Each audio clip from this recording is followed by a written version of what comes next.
ANM ನ್ಯೂಸ್ಗೆ ಸ್ವಾಗತ.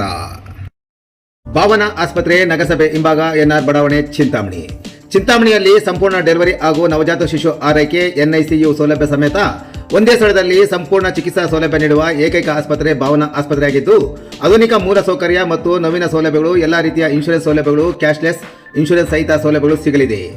Doctor Bhavana S ಅವರು OBG ಮತ್ತು ಗೈನಕಾಲಜಿ ತಜ್ಞರಾಗಿದ್ದು, ಅವರು ಸಾಮಾನ್ಯ ಮತ್ತು ಸಿಸೇರಿಯನ್ ಡೆಲಿವರಿ ಸೇವೆ, ಬಂಜೆತನ ಚಿಕಿತ್ಸೆ, ಲ್ಯಾಪ್ರೋಸ್ಕೋಪಿಕ್ ಶಸ್ತ್ರಚಿಕಿತ್ಸೆಗಳು, ಗರ್ಭಾಶಯ ಶಸ್ತ್ರಚಿಕಿತ್ಸೆ, ಲ್ಯಾಪ್ರೋಸ್ಕೋಪಿ ಸ್ಟೆರಿಲೈಸೇಷನ್ ಚಿಕಿತ್ಸೆ ನೀಡಲಿದ್ದಾರೆ.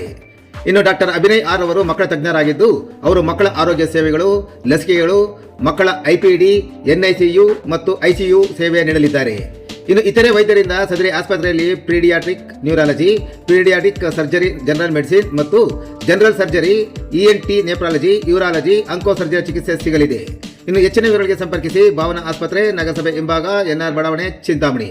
ಮೊಬೈಲ್ ಸಂಖ್ಯೆ 7899001345.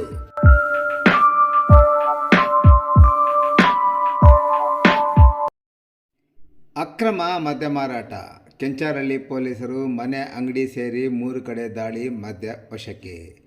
ಚಿಂತಾಮಣಿ ತಾಲೂಕಿನ ಕೆಂಚಾರಹಳ್ಳಿ ಠಾಣೆಯ ಪೊಲೀಸರು ಅಕ್ರಮ ಮದ್ಯ ಮಾರಾಟ ಮಾಡುತ್ತಿದ್ದ ಅಂಗಡಿಗಳ ಮೇಲೆ ಮತ್ತು ಮನೆಗಳ ಮೇಲೆ ಶುಕ್ರವಾರ ದಾಳಿ ನಡೆಸಿ ಅಕ್ರಮ ಮದ್ಯವನ್ನು ವಶಪಡಿಸಿಕೊಳ್ಳುವಲ್ಲಿ ಯಶಸ್ವಿಯಾಗಿದ್ದಾರೆ. ತಾಲೂಕಿನ ಮುರುಗಮಲ ಹೋಬಳಿ ಮರಿನಾಯಕನಹಳ್ಳಿ ಗ್ರಾಮದ ಕೇಟ್ ಬಳಿ ಅಂಗಡಿಯೊಂದರಲ್ಲಿ ಹಾಗೂ ಗ್ರಾಮದ 2 ಮನೆಗಳಲ್ಲಿ ಅಕ್ರಮ ಮದ್ಯ ಮಾರಾಟ ಮಾಡುತ್ತಿರುವ ಬಗ್ಗೆ ಕೆಂಚಾರಹಳ್ಳಿ ಠಾಣೆಯ ಪೊಲೀಸರಿಗೆ ಸಿಕ್ಕ ಖಚಿತ ಮಾಹಿತಿ ಮೇರೆಗೆ ಈ ದಾಳಿ ನಡೆಸಿದ್ದಾರೆ. ಕೆಂಚಾರಹಳ್ಳಿ PSI ಶ್ಯಾಮ್ಲಾ, ಪೇದೆಗಳಾದ Lokesh, Vijayakumar, Ambarish, Srinivas, probationary PSI Sharanagouda, S Mulimani ತಕ್ಷಣವೇ ಕಾರ್ಯಪ್ರವೃತ್ತರಾದ ಪೊಲೀಸರು ನಿಗದಿತ ಸ್ಥಳಗಳ ಮೇಲೆ ಏಕಕಾಲಕ್ಕೆ ದಾಳಿ ನಡೆಸಿದ್ದಾರೆ. ದಾಳಿಯ ವೇಳೆ ಒಟ್ಟು 3 ಪ್ರತ್ಯೇಕ ಪ್ರಕರಣಗಳಲ್ಲಿ ಮದ್ಯದ ಬಾಟಲಿಗಳನ್ನು ಜಪ್ತಿ ಮಾಡಲಾಗಿದೆ. ಮರಿನಾಯಕನಹಳ್ಳಿ ಗೇಟ್ ಬಳಿ ಕಲ್ಪನಾ ಎಂಬುವರು ನಡೆಸುತ್ತಿದ್ದ ಚಿಲ್ಲರೆ ಅಂಗಡಿ ಮೇಲೆ ದಾಳಿ ನಡೆಸಿ ಅಕ್ರಮವಾಗಿ ಮಾರಾಟ ಮಾಡಲು ಸಂಗ್ರಹಿಸಿದ್ದ 11 ಲೀಟರ್ ಅಕ್ರಮ ಮದ್ಯವನ್ನು ವಶಪಡಿಸಿಕೊಳ್ಳಲಾಗಿದೆ.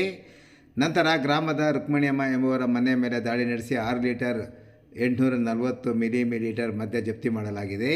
ಹಾಗೂ ವೆಂಕಟ ಶಿವಾರೆಡ್ಡಿ ಎಂಬುವರ ನಿವಾಸದ ಮೇಲೆ ದಾಳಿ ನಡೆಸಿ 3 ಲೀಟರ್ 330 ಮಿಲಿಲೀಟರ್ ಮದ್ಯವನ್ನು ವಶಕ್ಕೆ ಪಡೆದುಕೊಂಡು ಕೆಂಚಾರಹಳ್ಳಿ ಪೊಲೀಸ್ ಠಾಣೆಯಲ್ಲಿ ಆರೋಪಿಗಳ ವಿರುದ್ಧ ಪ್ರತ್ಯೇಕ ಪ್ರಕರಣ ದಾಖಲು ಮಾಡುವಲ್ಲಿ ಸಹ ಪೊಲೀಸರು ಯಶಸ್ವಿಯಾಗಿದ್ದಾರೆ.